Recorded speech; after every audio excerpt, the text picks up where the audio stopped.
Bharatiya Janata party के मथुरा के बलदेव से विधायक पूरन प्रकाश से खास मुलाकात की। मथुरा की सदर तहसील में स्थित डालमिया ट्रस्ट की जगह का मामला अब जिले से बाहर निकलते हुए सदन तक पहुंच गया और मुख्यमंत्री जी तक भी पहुंचने वाला है। मथुरा के बलदेव से विधायक माननीय पूरन प्रकाश जी ने इस मुद्दे को लेकर माननीय मुख्यमंत्री जी से शिकायत की गई है। क्या है ये पूरे डालमिया की जगह का पूरे गिरोहबंदी, कौन है, ज्यादा जानकारी के लिए, ज्यादा बातचीत के लिए सीधे माननीय विधायक जी से बात करते हैं। तो विधायक जी, जो डालमिया का जो प्रकरण है, जो 250 करोड़ रुपए की जमीन का मथुरा में जिस पर बवाल चल रहा था, वो लखनऊ तक बवाल पहुंच गया है।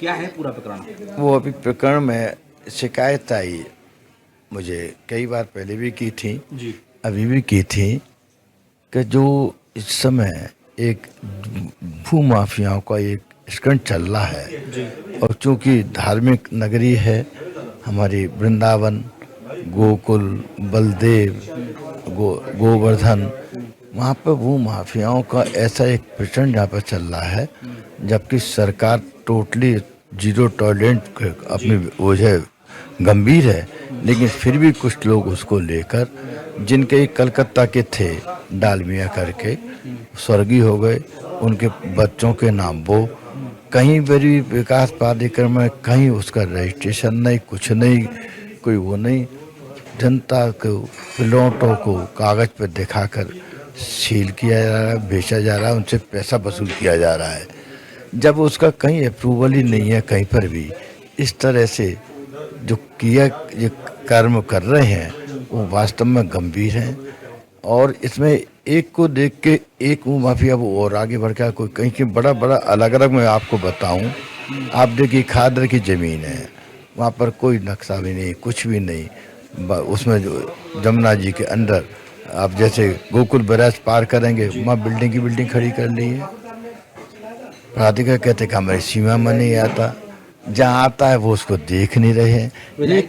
एक सरकार जो है लगातार वृक्षारोपण की हर साल करोड़ों की बात करती है कि इतने करोड़ पेड़ लगा दिए, वो डालमिया वाली जगह पर बरसों, मुझे लगता है 100 से 150 साल पुराने पेड़ हैं, वो काटे जा रहे हैं। जहाँ अभी देखा था कितनी हालत खराब हुई थी 2 साल 3 साल कोविड कोरोना, जो सर्वविदित है कि एक पेड़ बच्चे की तरह होता है, अगर वो हरा पेड़, बड़े बड़े पेड़ काटे जाए, इनको डिस्टर्ब किया है बिना अनुमति के, इससे बड़ा पाप क्या हो सकता है।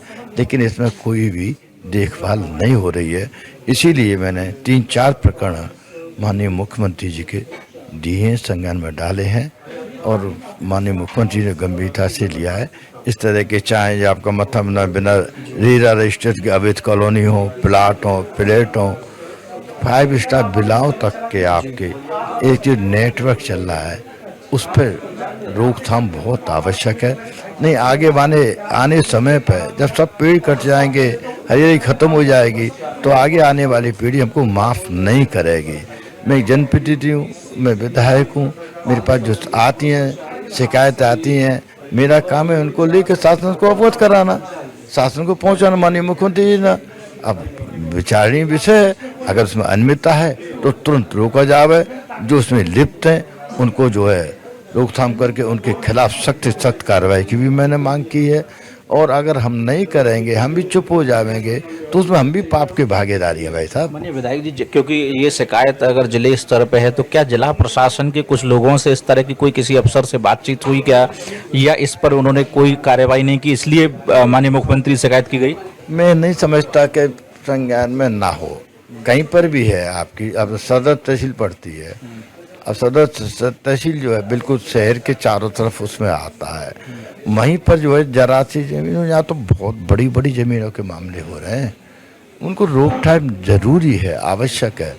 ये अगर रुकेगा तभी तो एक संदेश जाएगा सरकार की मंशा का जी, और सरकार से दृढ़ संकल्प है। अब मैंने आपके हाउस के जो आपका चला है, सदन चल रहा है, उसी दरम्यान में मैंने अपनी जो मेरे पास शिकायत आई, मैंने माननीय मुख्यमंत्री जी को अवगत करा दिया, लिख के भी दे दिया है मैंने। अब जेसीबी लेकर चलते थे, तो क्या लग रहा है कि उस जेसीबी या तो पंचर हो गई है मथुरा में, या जेसीबी का हुक टूट गया, चल क्यों नहीं पा रही मथुरा? नहीं, ऐसे नहीं है, जेसीबी का ना हुक टूटा है, जेसीबी सब जगह चल रही है। एक जैसा सिस्टम था, समय तो लगता है, और हमारे मुख्यमंत्री जी का जेसीबी तो अपने उत्तर प्रदेश का दूसरे प्रदेशों में भी दौड़ लगाने लगे। चल रही, मथुरा में नहीं चल पा नहीं चलेगी, आएगा। जब अब प्रकरण आ गया है तो निश्चित तौर पे इस पर कार्रवाई होगी, ऐसा नहीं है। अब मैंने तो सारे खसरा, खतौनी नंबर, आश्रम मठ, लैंड यूज के 5 स्टार विलाओं के बीच दिया गया, उनके भी विरोध सब मैंने अपने लिख के सब पूरा दिया है। अब वो देख के इस पर आएगा, जो इंक्वायरी होगी उस पर जांच होगी और निश्चित तौर पर इसमें जो जन भावना है हमें ब्रजवासियों की, उसको साकार करने में सरकार दृढ़ संकल्प है। अच्छा, इसके पीछे कौन माफिया है, कुछ उसके बारे में कुछ? अब इसको तो मैं तो एक जांच एजेंसी नहीं हूँ, ये तो जांच एजेंसी शासन प्रशासन और जांच का विषय है। मैं तो किसी के बारे में कुछ नहीं कह सकता, और चूंकि मेरे पास कोई लिखित में आई शिकायत, आगे तो सत्यता का भी ये भी जांच का विषय है। अगर सत्य है तो उस पर एक्शन जरूर होना। पुराने विधायक हैं, क्षेत्र में घूमते रहते हैं, तो पता तो होगा ही कौन है। देखिएगा, हम जितने घूमते हैं हमसे ज़्यादा आपकी भी नज़र रहती है।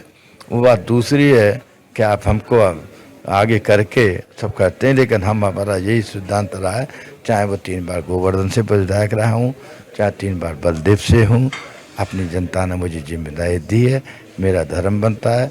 और हमारी सबसे बड़ी जो मांग है, हम तो कहना है कि हमारा हब है। आपने भी मथुरा में पूरा भ्रमण किया है, देखा है आपने, एक हब है आलू का, है ना, इतना अच्छा क्वालिटी का आलू पैदा होता है।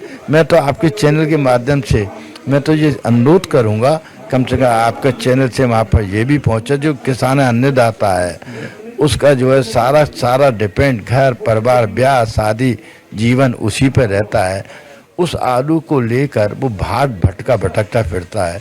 वो हब है मथुरा और बलदेव क्षेत्र इसका सेंट। माफिया की बात कर रहे थे आप, आलू जेबी देखो जरूरी है। हम भूमाफिया की बात करें, अपने किसान की बात ना करें, तो उनके प्रति मेरी जिम्मेदारी बनती है। तो कम से कम आपका एक इतना बड़ा चैनल है, कम से कम ये संदेश तो जावे कि एक हब है आलू का।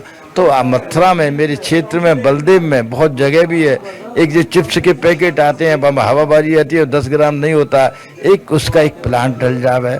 उसमें आप भी पिछली बार भी हम आप बैठे थे तो ये डिस्कस हुआ था कि वो किसान का वो भी है, रोजगार भी लोगों को मिलेगा, एक सेंटर भी है, कहीं से लागे प्रोडक्शन भी है, और बढ़िया वैरायटी इतनी बढ़िया पैदा करते हैं, और आगे बढ़िया वैरायटी पैदा होगी। तो मैं तो चाहूँगा तो आलू के विभिन्न है, तो आलू से बीयर बनती है, प्लांट बन जावे, कितने लोगों को रोजगार मिलेगा। अब किसान को आलू की कीमत भरपाई मिल पाएगी, किसान खुशहाल होगा, मेरा क्षेत्र खुशहाल होगा, प्रदेश होगा, जिला खुशहाल होगा। मेरी तो यही प्रयास रहता है। विभिन्न अपने क्वेश्चनों के माध्यम से मेरे बहुत बड़ी आपने कही थी कि बताइए जी, बलदेव से लेके कैलाश मार्ग ये 4 साल की क्या हालत है। आपने मुझे प्रेरित किया, मैं यहाँ पर लगा, मैंने उसमें भी जो है 55 करोड़ रुपया बलदेव से लेके कैलाश मार्ग 20 मिनट में आपके आगरा से बलदेव पहुंच जाएंगे, ये व्यवस्था की है। आपने कटकी कहा था, बलदेव जो मेरे जो है आपका नोएडा और आगरा जो आपका एक्सप्रेस वे है, और बलदेव दाऊ जी महाराज किसने के बड़े भाई की कितनी बड़ी वो है स्थान है। करोड़ों करोड़ आते हैं, उनको आगरा उतरना पड़ता है, जहाँ राया से घूम के उतर के आते हैं। एक वहाँ पर ऊपर जा रहा है, बलदेव के ऊपर से जा रहा है, मंदिर के ऊपर से जा रहा है, एक चढ़ने उतरने का एक कट बन जावे, उसके लिए प्रयास हुई। यद्यपि जेपी ग्रुप दिवालिया हो गया है, तीर्थ विकास परिषद से मैंने अनुरोध किया, माननीय मुख्यमंत्री को लिख दिया, शायद मेरी वो भी सफलता मुझे मिलने जा रही है। लेकिन आपके चैनल के माध्यम से और जहाँ जल्दी प्रगति हो जावे, ये अपेक्षा करके बैठा हूँ। धन्यवाद। तो विधायक जी हमारे साथ मौजूद थे, जिन्होंने बिल्डर का तो हालांकि नाम नहीं बताया कौन भूमाफिया है, लेकिन उनके द्वारा माननीय मुख्यमंत्री से शिकायत की गई। अब देखना यह होगा कि इस बिल्डर भूमाफिया के गैंग पर, इस नेक्सस पर कब तक सरकार का जेसीबी चल पाता है।